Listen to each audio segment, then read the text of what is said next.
એ પાછળ કા લઈ જા? આમાં ગાડીમાં પેટ્રોલ ખાલી થઈ ગયું એટલે પાછળ હું લઈ જાવ? આ જા નહીં આમ આગળ.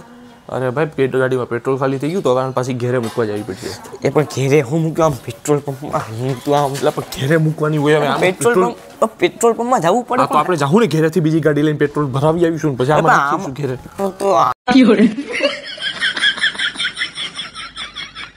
તક્ષે હા તું ખાલી પેટે કેટલા કેળા ખાઈ શકે? હું ખાલી પેટે 6 કેળા તો આરામથી ખાઈ જાઉં. ખોટી વાત. કા ભાઈ? અરે તું જ્યારે એક કેળું ખાય તો ઓલરેડી તારું એક કેળું છે એ પેટમાં અંદર જતું રહ્યું એટલે ખાલી પેટ તો ના રહ્યું ને. એટલે તું એક જ કેળું ખાઈ શકે. એટલે તું 6 કેળા ખાય જ ના, ખાલી એક જ કેળું ખાઈ શકે. સમજો મારા કલેજા?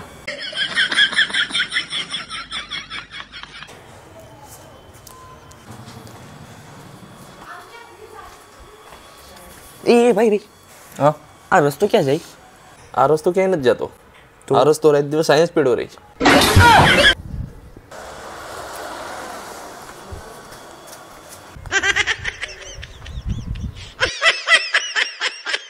હું જે ગામમાં એકદમ મસ્ત એવા કપડાં પહેરીને જાઉં ને તો મને બકાલું બહુ મોંઘું મળે. અને હું એકદમ સસ્તા કપડાં પહેરીને જાઉં ને એકદમ ફાટેલા તૂટેલા મતલબ નોર્મલ બરોબર નોર્મલ કપડાં તો મને બકાલું એકદમ સસ્તું મળે. હા તો તું હવે વ્હાઈટ કોલ લઈને જઈ દે બધી ફ્રીમાં.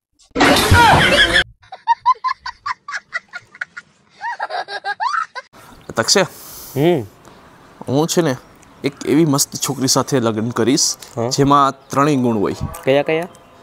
પહેલું જે એકદમ સાદી હોય. સાદી. બીજું જે ઘરને સાચવીને રાખે.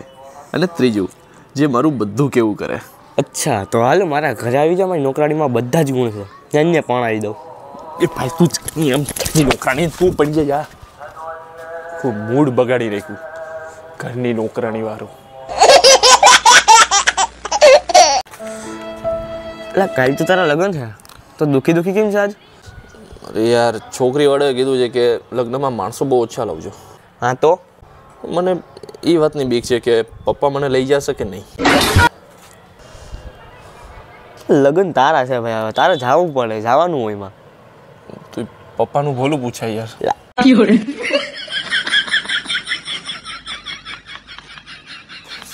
હા આજે આપણે પ્રકરણ શીખવાનું છે ચોથું. નીકાળી લે.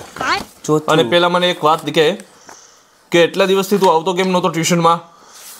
સર મને બ્લડ ફ્લૂ થઈ ગયું હતું. Bird flu? હા. એટલે એ તો પક્ષીઓમાં થાય, કઈ માણસમાં થોડી થાય. હા તો તમે કોઈ દી મને માણસ સમજો? કેમ? તે મને મુર્ગો તો બનાવી દો. નીકળી ગયું જો આયા. મારો એક પ્રશ્ન છે. આ મોબાઈલ અને લેન્ડલાઇનમાં શું ફરક છે? લેન્ડલાઇનનો નંબર આપણે આંગળીઓથી ડાયલ કરી શકીએ અને મોબાઈલનો આપણે અંગૂઠાથી. હા એ વાત સાચી છે.